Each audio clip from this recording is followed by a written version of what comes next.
Dead men share no tales.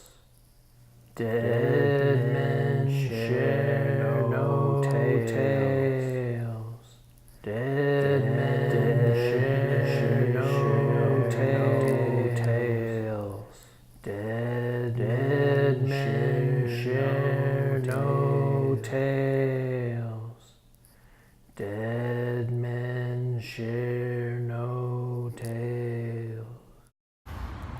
Hi Park family, it's David. Okay, I had a thought come to me earlier today and I wanted to get it on record here, and it had to do with I think last time I got some video in front of this tree and these trees behind me. I talked about putting red lights and red trains in David's Park. And I was also thinking, a thought came to me today about the importance of teaching one another to read better than we do. It's one thing to to have red trains and red lights in David's Park, but it's another thing to, teach and train one another in how to read our enchantment and our amusement and our haunts and our thrills and the work that we do with our dead. All of these things are kind of things that have to do with our belief and our faith, and in different ways that we can channel our faith and our belief and our spirit and our spiritual and temporal development. And so we need to, I was thinking in David's Park, we got to come up with some ways in our tales and in our fibs and in our fables to do. And by the way, all of our fibs and fables and all of our tales are all done in spirit and in truth in David's Park. And so we do it with the help of our dead and with the help of the Holy Ghost and with the help of the Park Ghost. And we do everything that we do in spirit and in truth for defensive purposes. And I'll talk about that more in future videos. But everything that we do in David's Park is not only for defensive purposes, but not only defensive purposes for the park, defensive purposes for God's family, for our friends, for our neighbor, for America, and for the dead.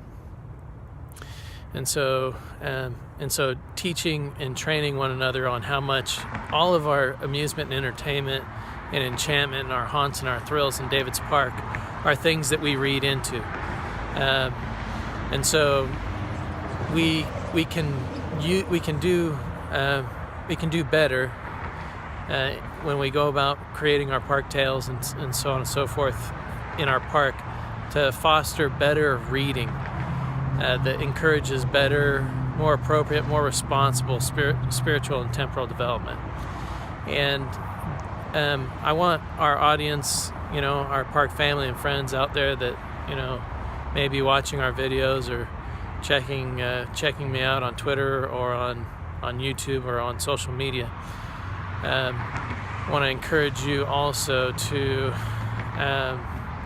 just remember that David's Park, it's a work in progress, and there's just so much in life that's inexpressibly,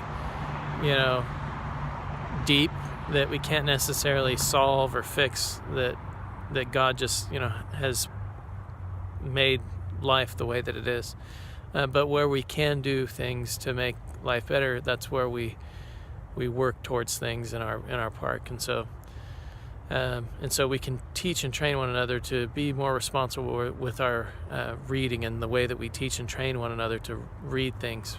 And again, David's Park is a work in progress, and so we want our park family and friends to and our audiences to know that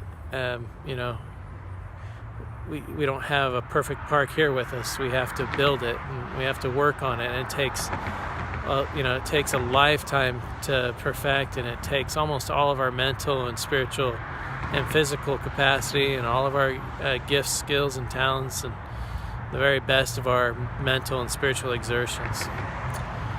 And so anyhow, this is a longer video, but I just wanted to get some of those thoughts on record so that I can expand upon some of those things on later videos. So anyhow, with that, I just want to get that on record, and I will talk to you guys later. All right, good night. Hi, Park family. It's David again. Okay, and then I have one more thought that I wanted to get on record here, and this thought just has to do with these lights. Pretty soon these lights and decorations are going to come down in the city of Chino, and they're going to, begin to prepare for other months and seasons of the year. And so in like manner, we do similar types of things in David's Park, and we have the dead with us always in David's Park. And so, as we court the dead and as we begin to slow down from the rush and the hustle and bustle of ordinary life, the dead will make themselves known to us. They'll manifest themselves to us if we seek them out. And the dead just basically, can teach us and train us on how to do better things, both in David's Park and in this world in which we live here in America. And so, in David's Park, we have the dead with us all the time. And so I've got the dead's house that I created. I created some artwork for it. We've always got the dead with us in the park, and they kind of are always hanging out in the dead house. But I don't have all the decorations and all the things that we could put into the dead house. We just I have one ghost sitting on top of the dead house, or you could call it a haunted mansion. I call it the dead house for now until I come up with a better name for it. And what we do with that is, we keep working towards that. We keep, asking questions, contemplate more and more on our dead, try to live our lives with the end in mind so that, we learn to love God with all of our heart, might, mind, and strength. And then in addition to that, love our family, our friends, our neighbor, America, and the dead as we love ourselves. And as we perfect that within ourselves, won't solve all the problems in life, but it'll make for better reading in the park, give us better spiritual food for helping us nourish our hearts and souls and help us along in life's lonely, very lonely journey. So anyhow, just want to get those thoughts on record here, and I will talk to you guys later. All right, good night. Hi, Park family. It's David again. Okay, I have one other thing I wanted to get down on record tonight, and this has to do with the question of what is David's doctrine. And the answer to that question is that David's doctrine is kind of like law, right? Like David's doctrine is like creating law for David's Park. And when we create law in David's Park, we're creating things that kind of just remain eternal. And so we really have to, we really want to take our time to make sure that we create good, clean, smart, clever, and appropriate law and doctrine in David's Park. And it just takes tons of time because we have to receive the inspiration, we have to receive the revelation, and then we have to interpret it. We have to interpret that, and then we have to put it into language. And to do those types of things, it'd be really nice to have discussion groups and opportunities where we can have conversation back and forth and questioning back and forth and doing different things in David's Park in order to refine and perfect our doctrine. But David's doctrine is basically just the doctrine that defines David's Park, and it defines our tales, it defines our enchantment, and it defines our magic and our illusionment. It defines our warfare with the devil and the devil's family of devils. It defines right from wrong, good from evil. It sets the tone for the conscience in David's Park. And so that's basically David's doctrine. And David's doctrine is unique to David and the Kuhns and David's Park and David's Park family and friends. It's unique from Disney doctrine. It's unique from the doctrines that we have in government. Some doctrines that we have in government, like for example, David's doctrine is unique from Paul's doctrine. Paul's doctrine, is debatably the doctrine under which we've been bound in America for who knows how long longer in my lifetime, but I believe Paul's doctrine's been the only doctrine in the American government by which I've been bound. So David's doctrine's a little bit unique, and it applies to David's Park. And so again, it's different than Magic Mountain doctrine. It's different than Knott's Berry Farm doctrine. It's different than Golfland's doctrine or Scandia's doctrine, or it's different from Disney's doctrine. It's different from Paul's doctrine. And so it's just absolutely unique, and it's kind of got its, the secret sauce is in the Kuhn family. And so, we kind of have to just kind of work with what God's given us in that regard, and then develop our doctrine more and more as the days, months, and years go by. And so our desire is that our doctrine remains pure, that it sticks to the tradition and faith of our family and of our fathers. And we just want it to be top notch. We want it to be clean and clever and perfectly and wonderfully wicked in all of the right ways. And so to do that, it just takes it'll take everything that we have in our lifetime to get it to be what we'd like it to be. And we'll work on it.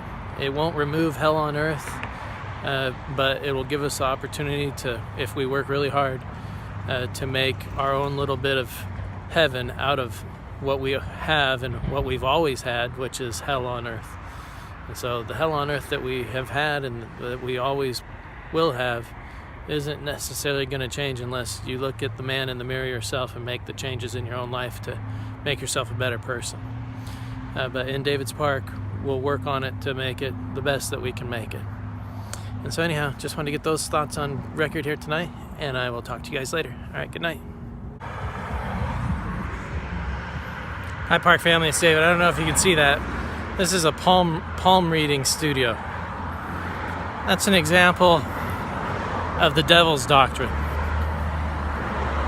Or maybe some of the devils and maybe the devil and the devil's family of devils glean inspiration from Paul's doctrine. I don't know. That would be another question we could ask ourselves. What does David know in David's Park? And the answer to that would be David doesn't know. David doesn't know anything. David never will know anything. And David's okay not knowing anything. But when it comes to the doctrine of Paul, and when it comes to palm reading and Ouija boards and all those other kinds of things that the devil and the devil's family of devils do, those aren't the Messiah's doctrines. And so there's a fine line and a fine difference between David's doctrine and the Messiah's doctrine and the devil's doctrine and the devil's family of devils doctrine. And we don't want to get caught up in all of the evil and wickedness of the devil's doctrines, because they only cause more and more wickedness. And if it's not perfect wickedness, and if it's not perfectly wonderful warfare, the Messiah wouldn't approve of it. So we want to make sure we do what's right always. So anyhow, I just want to get some of those thoughts on record here, and I will talk to you guys later. All right, good night.